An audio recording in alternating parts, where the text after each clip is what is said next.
ایک بدو آئے، ایک صحابی آئے، یا رسول اللہ میرا باپ میرے مال کو خرچ کر دیتا ہے، مجھ سے پوچھتا نہیں ہے۔ تو آپ نے کہا بلاؤ اسے۔ ان کو جب بلایا گیا تو اس نے پوچھا کیوں بلا رہے ہیں؟ کہ تیرے بیٹے نے شکایت کی۔ تو ان کو اتنا دکھ ہوا، انہوں نے چند اشعار پڑھے دل ہی دل میں، زبان پہ نہیں، دل ہی دل میں، اور مجلس میں آ گئے۔ جب پہنچے دربار رسالت تو جبریل آئے ہوئے، یا رسول اللہ اللہ تعالیٰ کہہ رہے ہیں اس کا مسئلہ بعد میں سنیں، اس سے کہیں وہ شعر سنا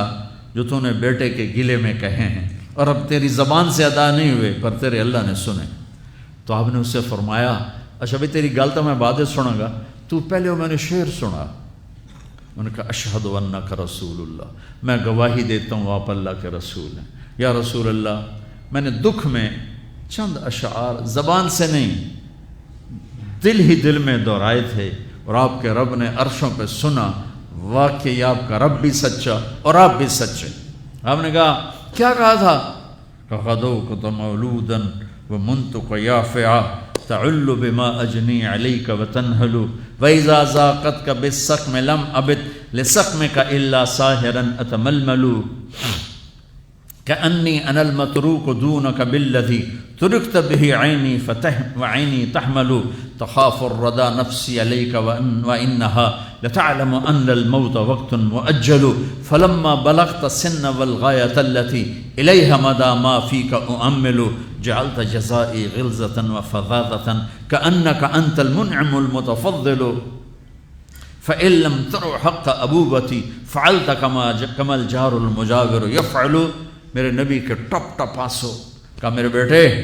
جس دن تو پیدا ہوا ہم نے اس دن اپنی ذات کے لیے جینا چھوڑ دیا، ہم نے تیرے لیے زندگی کا سفر شروع کیا، تجھے ٹھنڈی چھاؤں میں بٹھانے کے لیے گرم ہواؤں سے لڑا، تمہیں ٹھنڈی ہواؤں سے بچانے کے لیے برفانی راتوں میں کام کیا، تیری ایک مسکراہٹ دیکھنے کے لیے ساری ساری رات تڑپا، ساری ساری رات اپنے آپ کو کوہلو کے بیل کی طرح اپنی ساری جوانی کا رس نچوڑ کے تیری ہڈیوں میں ڈال دیا۔ میں بوڑھا ہوتا گیا، تو پروان چڑھتا گیا، میری کمر جھک گئی، تیری کمر اٹھ گئی، میری ٹانگوں سے جان نکل گئی، تیری ٹانگیں مضبوط ہو گئیں، میرے ہاتھ کانپنے لگے، تیرے ہاتھ مضبوط ہوئے، میں لڑکھڑانے لگا، تو اترانے لگا، تو مجھے خیال آیا کہ جیسے میں اس کے لیے دھکے کھاتا تھا، اس کی زندگی کی دعائیں مانگتا تھا، اس کے لیے تڑپتا تھا، چلو آج میرا یہ سہارا بنے گا۔ لیکن جب تجھ میں جوانی کی لہر دوڑی اور مجھے بڑھاپے نے کھا لیا، جب جوانی میں تجھ میں رنگ بھرا اور بڑھاپے نے میرے رنگ چھین لیے، جب جوانی تجھے سیدھا کیا بڑھاپے نے مجھے ٹیڑھا کر دیا، کمر جھکا دی، تو ایک دم تو مجھے ایسے گھور کے دیکھنے لگا، تیری آنکھیں ماتھے پہ چڑھ گئیں اور تو مجھے یوں دیکھنے لگا جیسے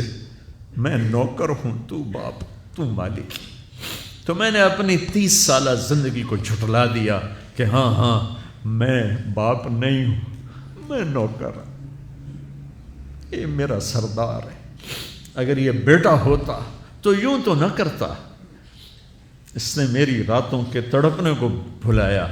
میرے گرمی سردی سے لڑنے کو بھلایا، کولو کے بیل کی طرح میرے چکر کاٹنے کو بھلایا،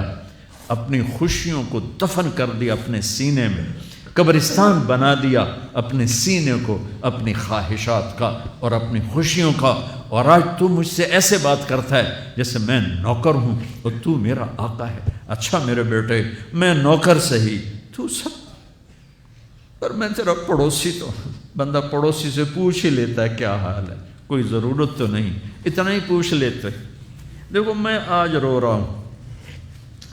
یہ بڑے دردناک اشعار ہیں، میری اردو میں اتنی وسعت نہیں ہے کہ میں ان اشعار کا درد سمجھ سکوں اردو کے الفاظ میں، لیکن اتنا بتاتا ہوں کہ میرے نبی روتے روتے ہچکی لگ گئی، اتنا روئے، اور آپ نے اس بچے کے گریبان کو یہاں سے پکڑ کر دفع ہو جا، میری نظروں سے دور ہو جا، انت و مالک لابیک، تیرا سب کچھ تیرے باپ کا ہے، یہی باپ آج تمہارے ہاتھوں ذلیل ہو رہے ہیں۔